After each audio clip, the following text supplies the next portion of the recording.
Volatility is cooling down, but is this just a pause before the next big spike? Friday's bearish move stirred speculation. Was it the start of a major reversal or just a shakeout? Let's break down the candle formations and key technical signals to uncover what's next. In part 1 of Weekly Digest. US dollar. Signs of a bottom. Can it ignite a rally or is it just another false move?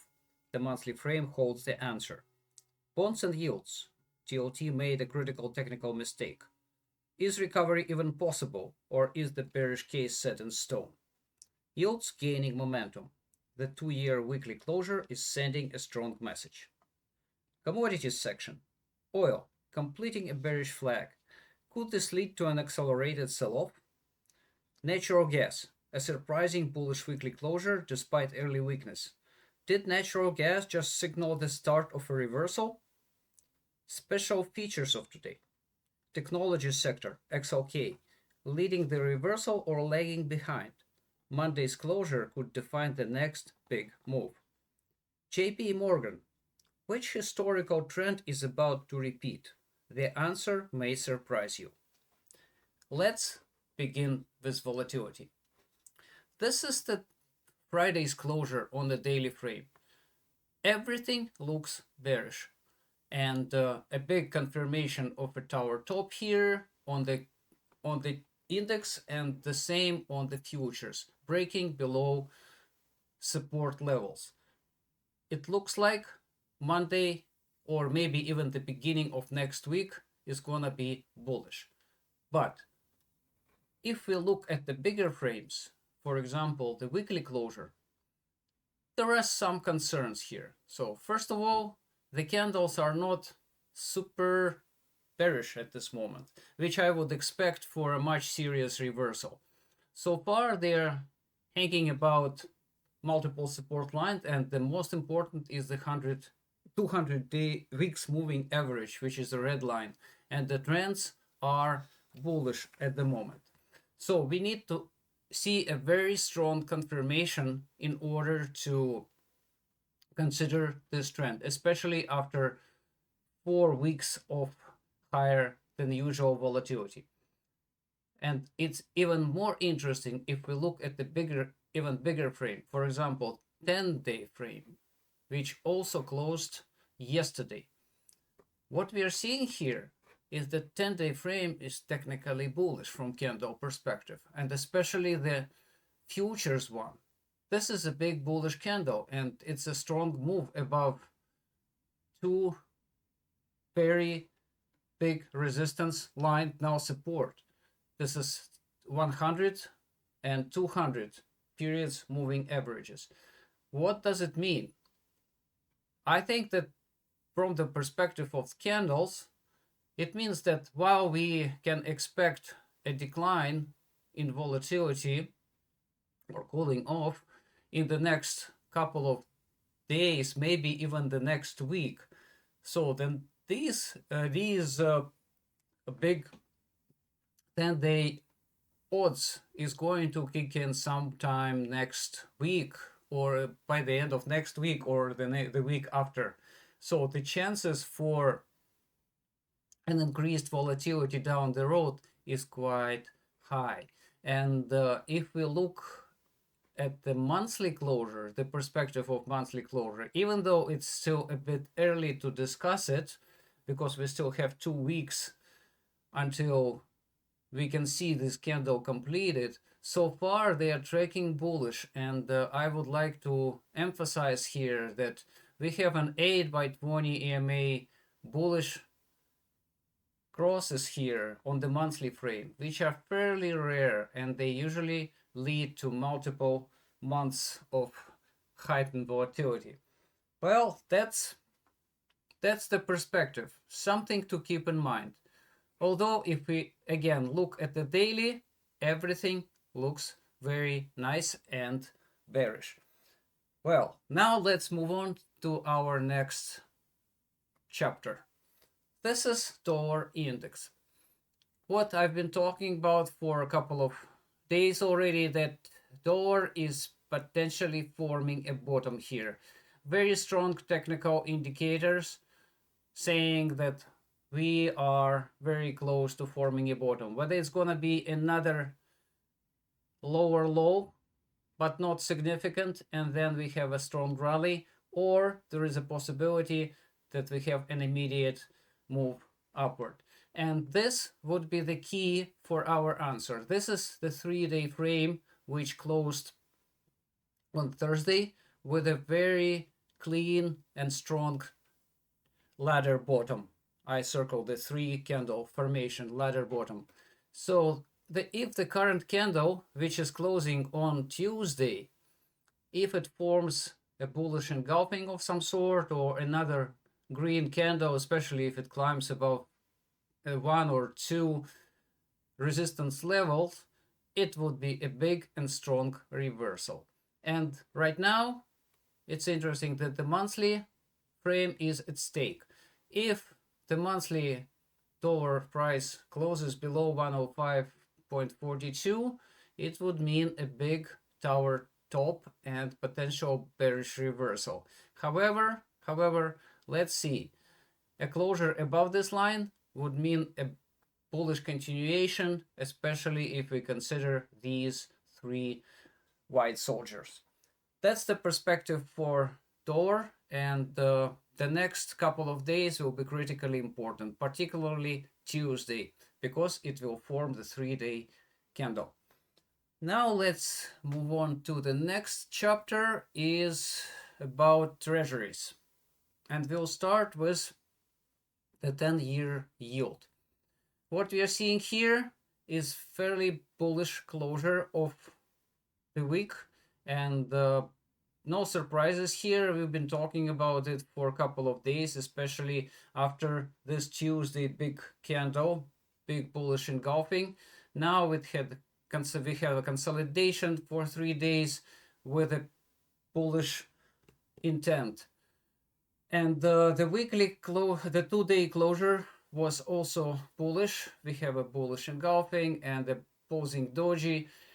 The weekly is still kind of struggling, but at the same time, it neither confirmed nor rejected the bearish move. So the chances for a move higher are significant. That's from the 10-year yield perspective. Now, if we look at the bigger picture, and I'm talking about 2, 5, 10, 20, and 30-year yields, the daily closure for all of them was bullish. And I would like to emphasize particular bullishness of the 2-year yield. And if I look at the weekly closure here, I can see a very strong bullish engulfing. Also an inverted hammer here. So, and I would like to emphasize that this candle, the green candle, closed just 0.1% above the open of the previous one.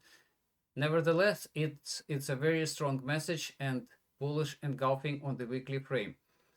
So I'd like to say that we have yields aligned for the next move higher, and the move will likely start in the next week. Although we might see a pause for a couple of weeks before the real start. Now let's have a look at the spread.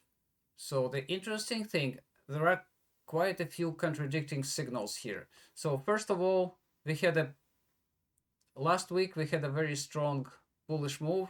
However, it didn't complete fully tower bottom, and this week candle, which is a gravestone doji and also harami, it's quite concerning.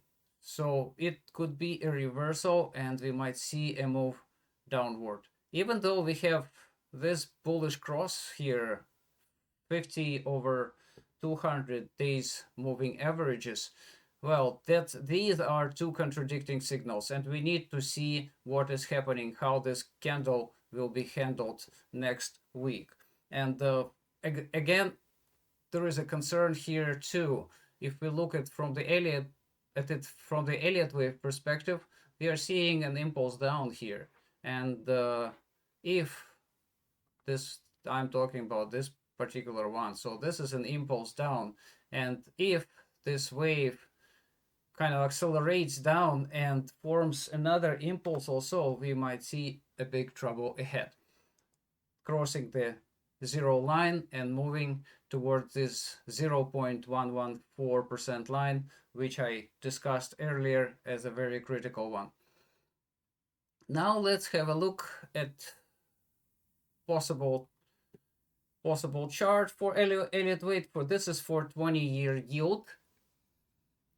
We've seen an impulse of the bottom here, then potentially zigzag for wave 2, and wave 3 could be starting right now. Although I wouldn't reject at the moment the potential for a bigger wave 2, which I marked here with an alternative 2, and only after we will see a reversal, like a very strong move upward. So these are two potentials that are on the table right now. Now let's have a look at TLT. TLT technically closed the daily and weekly frames with bearish, neutral bearish candles. And this is the daily formation. So it is below major resistance levels, and right now it's been struggling to start to rally, and this is why we have a very strong closure 5-day frame on Monday. So closure below the 89.73 would mean a reversal, a strong bearish reversal, confirmation of this particular move. And we can see that the 10-day frame is also closing on Monday, and I would say that no matter what TLT does, it will be bearish. And the only question is how bearish it would be. And for that, we need to see exact level.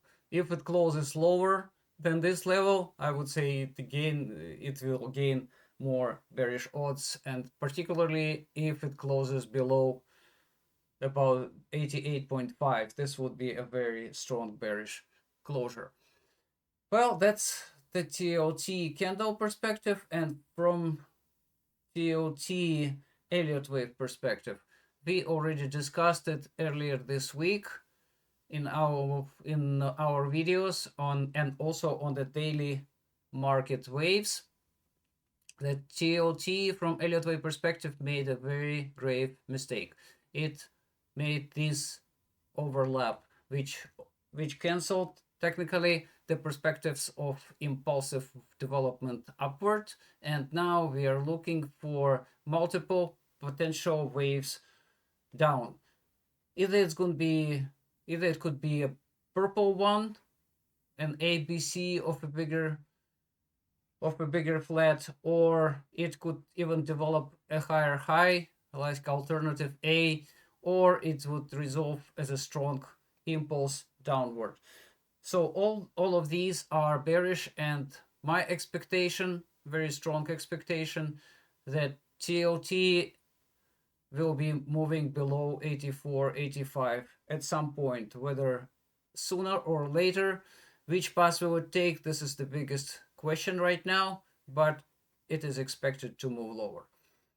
That's the perspective for the treasuries market, for the bonds, yields, and TLT. And now let's move on to our commodities. And we'll start with oil. Oil is bearish. It continues to stay bearish despite all the chances and despite all the moves that it tried to make this week. And the Thursday move, strong move, was bearish engulfing, and now it attempted to put a stop on it. So far, this is somewhat neutral on the bearish frame, but on the daily frame, if we look at the weekly, it is also formed opposing doji. Most likely, it's going to resolve bearish, and the technical indicators would support this move. If we look at the bigger frames, particularly for the monthly and the quarterly, which is closing at the end of March, what you're seeing is the potential development of a big bearish candles. And if oil completes the quarter with this candle, well, I would say that the next quarter will be bearish. How deep oil would go, that's still a question. However, it is going to be bearish.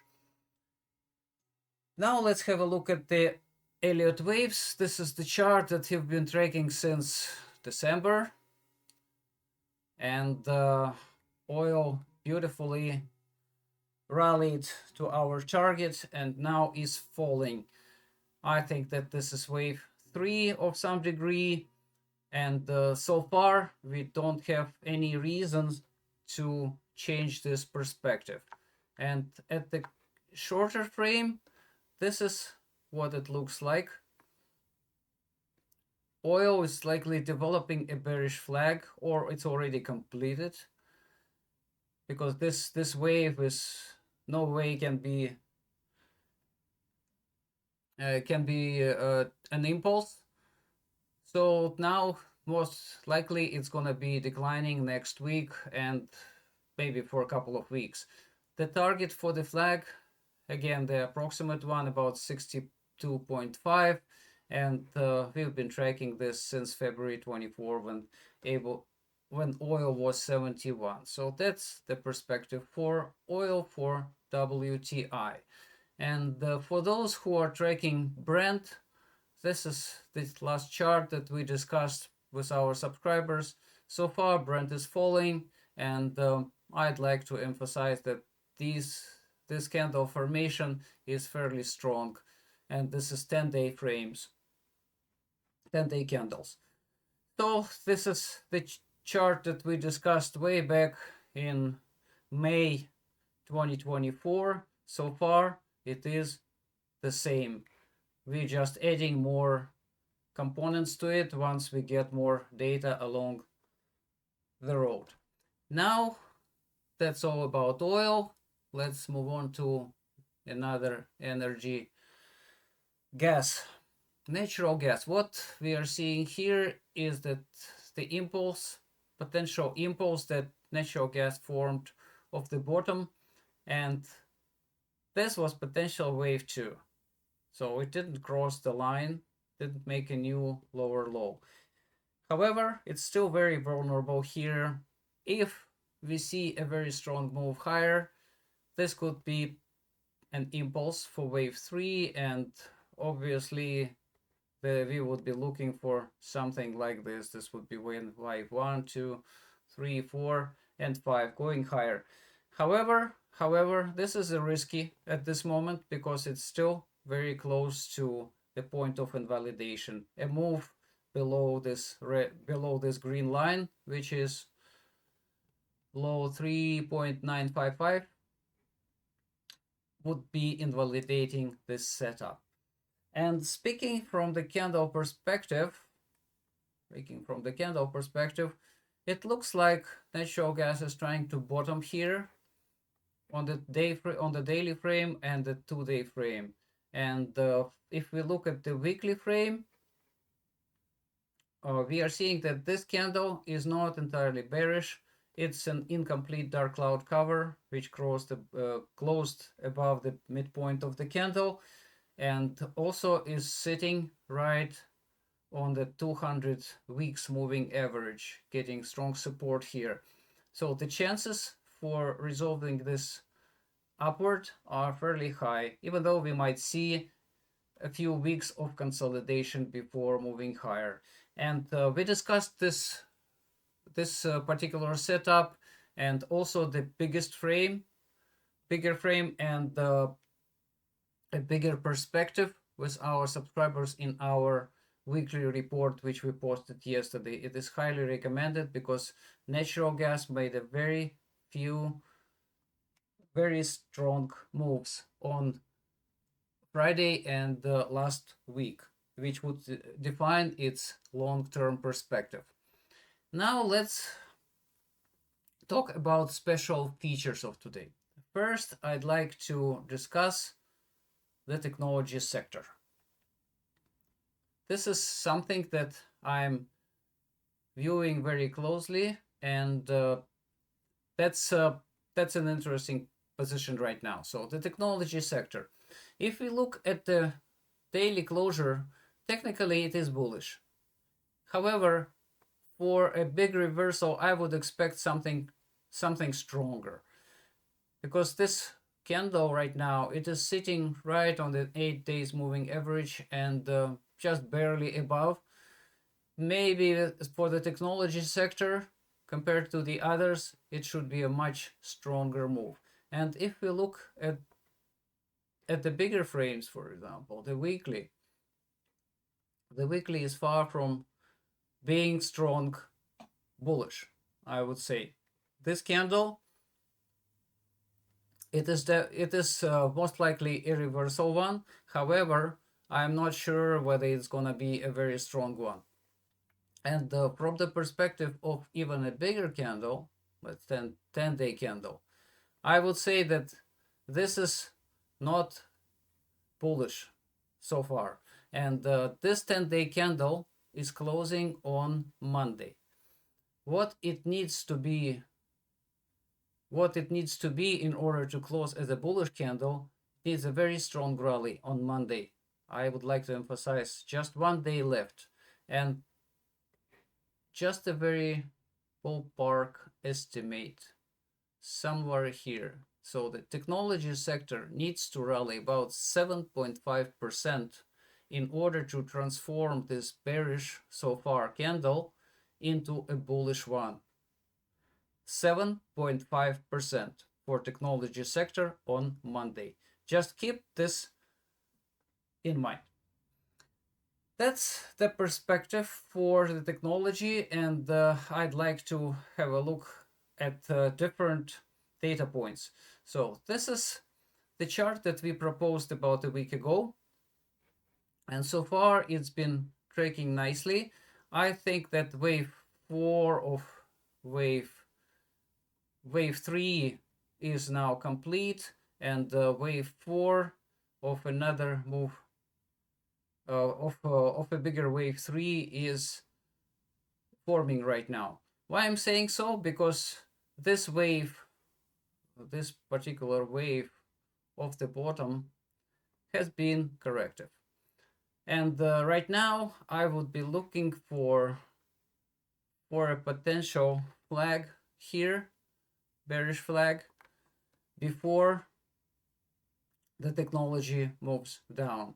So far it's nicely geometrical here. However, we know that wave if an ABC formation here, wave C can move much higher before resolving down. So this remains unchanged so far. And if we look at the bigger frame for for XLK, what we are seeing here is technically the same that we already discussed. So I was proposing here that in order to transform this into a bullish candle, XLK needs to rally about 7.3, 7.5%. That's an approximate number. I don't even calculate the exact level, because this looks very impossible at the moment, unless something really strong happens on Monday, and we will see a strong move. And I'd like to show this again. This is a very strong move, technical move, and we see this bearish cross on the monthly frame. It happened earlier on March, and we discussed it last week with our audience. So this is by far this is the biggest cross ever, the record one, and the previous one led to the decline of about 35%. So this one could be somewhat similar, and if it happens, then we would be looking for this particular move towards 150, 160 area. And this move, it looks like it's just beginning of a much bigger correction. This is the perspective for the technology sector. And now the final musings of today is about the JP Morgan. And we'll start with this bigger chart. This is what we discussed last time, and these are two perspectives right now on the table. First is that JP Morgan is making a wave 4 of a bigger wave 1, and another perspective, if it moves lower, especially if it breaks 172.96, it will be wave 2 of a larger degree. So now let's have a look at the candles for JP Morgan. And now what we are seeing here is the 10-day closure. Similarly to the XLK, it is closing on Monday. And I just prepared for this discussion and put this level here. So in order to avoid bearish closure on Monday, the JP Morgan needs to rally about 9%. Well, I'm not sure whether it's feasible technically or the other way, but I think that is highly impossible. And if it happens, then we might see a move down. If JP Morgan makes 9% on Monday, it will be a neutral bullish candle, and we might see a very strong rally following this move. However, there are much higher chances for the bearish closure and a continued move down. That's the perspective from the candles view. And this is the path that I discussed earlier last week. So after this tower top on the 15-day frame, it's going to be either horizontal move with a following move down or immediate move down.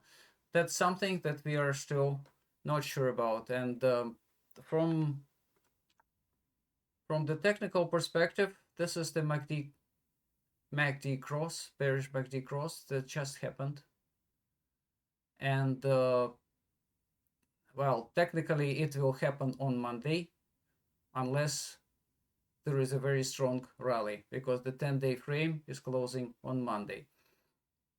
And what I'm looking here is there are two crosses previously of that magnitude, and one of them was here in July 2021, and another one was here in February 2020. So far, this one, especially if we look at the candles, so the candles are greatly resembling this particular path. So we are seeing a bearish engulfing and another follow-up strong candle.